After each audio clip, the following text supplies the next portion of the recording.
Welcome back, Patriots. Welcome to Sons of Liberty 1773. This is indeed where men and women from around the world gather in defense of liberty. I'm your host, Bill Bailey, who will be channeling the patriotism of America's founding fathers. Today is December 23, 2023, year of our Lord. In 1774, John Adams wrote, "A settled plan to deprive the people of all the benefits, blessings, and ends of the contract, to subvert the fundamentals of the Constitution, to deprive them of all share in making and executing laws, will justify a revolution." Well, it's 1776 again. We are at war. We are facing a tyrannical government many times worse than the oppressive British government that colonial patriots fought and won America's freedom from during the American Revolution. America is under attack from within. On November 3, 2020, America was overtaken by a communist coup. Our electoral process was corrupted, and a rogue regime was installed. Since then, they have been on a merciless assault on destroying the Constitution, the Bill of Rights, and our proud American history. After seizing power, the Biden regime weaponized the DOJ, using the power of the federal government to arrest and incarcerate their political opponents. Their totalitarian operatives who have acquired power as judges, prosecutors, and attorney generals have perverted the American justice system. There is no justice. Joe Biden, during his Moloch speech where he defiled Independence Hall, said the greatest threat to democracy was Donald Trump and the MAGA Republicans. He proclaimed that over 100 million patriotic Americans were now enemies of the state. Joe Biden appears to be playing Hitler, and American patriots are his Jews. Every day the tyrants become more emboldened. They are trying to arrest and incarcerate their number one threat to their power, Donald Trump. But they won't stop with Trump. They want every American jailed that opposes their repressive authority. Joe Biden is allowing millions of invaders to enter our country illegally. He has allowed China to infiltrate our government and spy on us. He has started 2 wars and is leading America into World War III. He has caused runaway inflation and is doing everything to collapse the economy and send America into the Greatest Depression. Most of the 27 grievances listed on the Declaration of Independence are again threatening our life, liberty, and pursuit of happiness. Not to mention, we can add many new grievances of our own. Government tyranny has raised its ugly head again, and at some point we are going to need to deal with it again. America cannot survive 4 more years of such a destructive force. So, folks, I got a couple articles I want to go over with, and a short video from Tucker Carlson. This article was posted on Reuters yesterday. I sent it to Matt DePerno and told him he made the international news.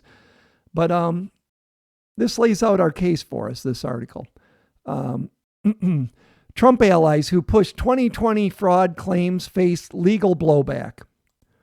So this is who the regime is going after, right? Rudy Giuliani. We see what they're doing to him. Going down the list here. Mark Meadows, not a big fan of his, but that was President Trump's attorney. Mike Lindell, they're going after him. John Eastman, that was Trump's attorney. Sidney Powell. Jenna Ellis, don't like her much at all. Kenneth Chesebro, Lynn Wood, Jeffrey Clark, and then here, January 6, 2021 participants. More than 1,237 people have been charged with crimes stemming from the January 6, 2021 attack on the U.S. Capitol, when a mob of Trump supporters attempted to prevent Congress from certifying Biden's victory. And we know what the truth is, right? When 1 million Americans showed up to peacefully protest and exercise their First Amendment rights, is what it should say. According to U.S. authorities, 714 of those defendants have pleaded guilty because the totalitarian state broke them. 138 have been found guilty at trial, and another 32 have been convicted following an agreement. And every week they're arresting people still, folks. They're still hauling them in. You know, they're doing the midnight raids, the SWAT team, the whole thing. Some 454 have been sentenced to prison wrongfully, right? I mean, this is total tyranny. and 15 have been sentenced to home detention. They're not mentioning the 2 or 3 that have committed suicide because of this tyranny that was brought down on them. Among those are leaders of the Proud Boys and Oath Keepers, right-wing groups who were sentenced to up to 22 years in prison after being found guilty of seditious conspiracy. And Rico or whatever, he wasn't even in Washington, D.C. because they kicked him out. Stuart Rhodes, to my knowledge, he didn't do anything wrong either, but, this is a totalitarian state going after their political opponents. Then we get to fake electors, Trump supporters who signed on as fake electors, and actually, to correct Reuters, they would be called legal alternate electors when there's a contested election. Totally constitutional. But anyways, Trump supporters who signed on as fake electors to undermine the post-election vote tally process in some states are also facing legal pressure. Nevada, Michigan, and Georgia have brought criminal charges against those who falsely attested Trump had won their states, while 10 fake electors in Wisconsin have reached a legal settlement that affirmed Biden's victory there. No, these were alternate electors in a contested election so that they were ready to go if the election was found to be having come to the wrong results or the wrong conclusion, and Trump was actually the winners. They were just following the Constitution. Tampering with voter machines, this gets down to Matt DePerno. In Michigan, former Republican Attorney General candidate Matt DePerno, former State Representative Dare Rendon, and lawyers Stephanie Lambert have been charged with illegally accessing voting machines as they tried to reverse Trump's loss in the states. No, actually, they were trying to find out if the machines were giving accurate results. So just here's some of the headlines, and they pop up weekly of a headline of how an American that was at the January 6th rally exercising their First Amendment constitutional rights is being abused by this tyrannical government. Like this headline, January 6th, Jake Lang's court date now moved to September 2024, 3 years and 9 months since his arrest. What happened to rights to a speedy trial, right? In this headline, January 6th political prisoner John Mellis sentenced to 51 months in prison. Government fabricates instances of Mellis assaulting cops during trial. In this, after months of silence, Oath Keepers founder Stuart Rhodes, he was a Green Beret, I believe, by the way, and an attorney, tells the Gateway Pundit, the Biden regime is now sending prominent January 6 prisoners to mental institutions to keep them from talking like in the old Soviet Union. And they're putting them in solitary confinement. They're moving them all over the place so their family can't get to them. They're not letting them have counsel, talk to their attorneys. They put them in cells with toilets that don't work. There's sewage on the floor. They beat a couple of them to a pulp. One guy's blind in one eye. I can't think of his name. That happened in the federal prison in Washington, D.C. Owen Schroyer, who actually worked out a plea deal. They still sent him to prison. And they put him in the solitary confinement in a prison in, I think, Alabama or Louisiana. For doing what? You know what he did? He had a bullhorn and he was yelling, "It's 1776 again." You can do that. This is America. Supposed to be. And here's an article on Joe Biden that just come out. Confirmed. Biden administration sought to conceal Chinese spy balloon from public as it crossed continental United States. Mark Milley involved. So they're working with the Chinese to let them fly their spy balloon across the continental United States, document everything that they need to do so they know, they're recoindering military targets. And Joe Biden let them do it, period. And he finally they didn't shoot the balloon down over land, right? There were plenty of places where they could have shot the balloon down and it would have landed safely with no one getting injured. Oh no, we need to let it come all the way across the country and get safely out to ocean, upload all the information to the CCP. And then, probably we called them, "Okay, Joe, you can shut it down now. We got everything." It's disgusting. And Xi Jinping told Joe Biden right to his face in San Francisco last month, I'm taking Taiwan. Buddy. One thing about Trump, the world respects strength. Peace through strength works. But so does weakness, wars through weakness. And Joe has given us wars through weakness. He's started 2 wars. And the tyranny that President Trump is dealing with is at a whole nother level. They falsely impeached him twice. They stole the election from him. In New York, a rogue judge is trying to take everything Trump owns from him. Just steal it. Criminal. This is tyranny far beyond the British Empire. They're trying to incarcerate him for 700 years. They're trying to remove him from the ballot in states, claiming he was an insurrectionist during apparently the Civil War. We are seeing the systematic destruction of our country.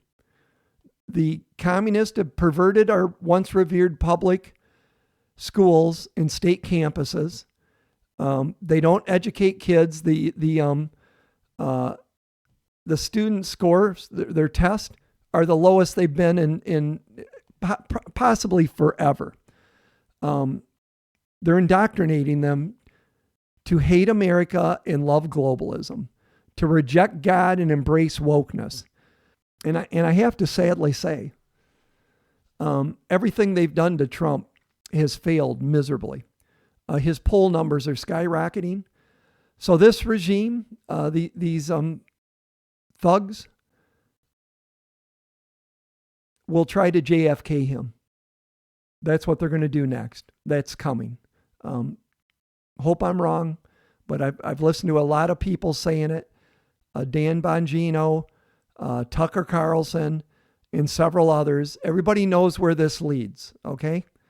And these, while they're destroying, while they're perverting America's education systems, right? I mean, if you want a good little socialist now, send them to a public school. And then if you want to grow in communist, send them to a state campus. I mean, you have to homeschool your kids to protect them from all this garbage. They're doing revisionary history. They're rewriting textbooks and putting total propaganda in them to degrade America and belittle the founding fathers and the founding of our great nation. They want to rewrite American history. They want to remove monuments that they don't agree with, such as the reconciliation statute that was put in place in Arlington Cemetery 50 years after the end of the Civil War. And it was about healing America, bringing the North and the South together as a united country again. They're tearing that down. Listen to Tucker talk about this. As they announced they're going to tear down the monument commemorating the peace between North and South in the Civil War. What is that? And I read that news and it was stayed by a judge, thank heaven, but no one showed up to protest it. And I thought, where are the veterans? Where are the descendants of Civil War veterans like me, like many people in this crowd who had ancestors who fought in that war on both sides? They were all Americans. To stand in front of that monument and say, it's not yours to destroy. That's my history. This is my country. I was born here and you may not do that.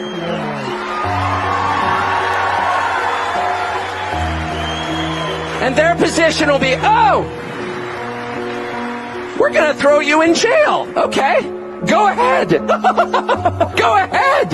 It only takes 3 or 4 people with that crazy-eyed go-ahead look before they're like, whoa, wait a second. We're dealing with a force here. So I hate it being a case of like somebody should do that. But I guess what I'm really saying is everybody should do that. Everybody should do that. Tucker Carlson brought up a good point. Why aren't we all showing up when they're going to remove one of these historical statutes? 1 million of us. No, you're not taking it. It probably doesn't take that many, 100,000. You think if 100,000 people showed up at Arlington Cemetery and said, no, you're not removing that statue. It's staying right the hell where it is, would have stopped them. Now, Governor Youngkin, my understanding is, has a place to put that, to move that, but it shouldn't be moved. And I got news for all these woke leftists.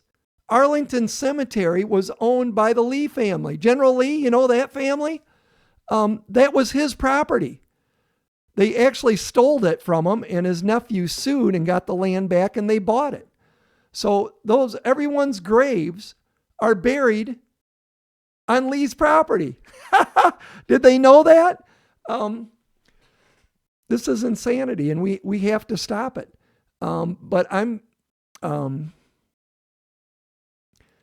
telling you, we all got to get actively involved.